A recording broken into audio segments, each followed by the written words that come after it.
সপ্তাহের ব্যবধানে আবারও কমেছে সবজির দাম। বলা যায় যে সব ধরনের সবজির দাম কমেছে কেজিতে 10 থেকে 40 টাকা পর্যন্ত। এতে করে ভোক্তাদের মাঝে কিছুটা স্বস্তি ফিরেছে। আজ নওগাঁ সদর উপজেলার কীর্তিপুর সাপ্তাহিক হাটবার। এই হাটে পটল বিক্রি হচ্ছে কেজিতে 10 টাকা কমে 10 থেকে 12 টাকা। মিষ্টি কুমড়া 60 টাকা কমে বিক্রি হচ্ছে 22 থেকে 24 টাকা কেজি। আর ঢেঁড়স আগে ছিল 30 টাকা, এখন বিক্রি হচ্ছে 15 টাকা কেজি। ঝিঙ্গা কেজিতে 10 টাকা কমে বিক্রি হচ্ছে 30 থেকে 35 টাকা কেজি। মরিচ কিছুদিন আগেও 200 থেকে 220 টাকা পর্যন্ত বিক্রি হয়েছিল।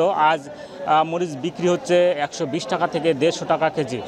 কৃষকরা বলছেন যে খেতে সবজির উৎপাদন বেশি হচ্ছে এবং হাটে বাজারে আসলে সবজির সরবরাহ বেশি হচ্ছে, এ কারণে সবজির দাম কিছুটা কমে এসেছে। ব্যবসায়ীরা বলছেন যে স্থানীয় চাহিদা মিটিয়ে এসব সবজি তাদের হাত ধরে ঢাকা, কুমিল্লা, চট্টগ্রাম সহ বিভিন্ন জেলায় সরবরাহ করা হচ্ছে। ব্যবসায়ীরা আরও বলছেন যে কিছুদিন আগেও একটি সবজিবাহী ট্রাক নওগাঁ থেকে ঢাকায় পৌঁছতে তাদের খরচ গুনতে হয়েছিল 25 থেকে 26 হাজার টাকা। এখন কিছুটা খরচ কমে এসে গুনতে হচ্ছে 19 থেকে 20 হাজার টাকা পর্যন্ত। এতে করে তাদের কিছুটা স্বস্তি ফিরে এসেছে। এই ছিল সবজি বাজার থেকে আমার কাছে সবশেষ।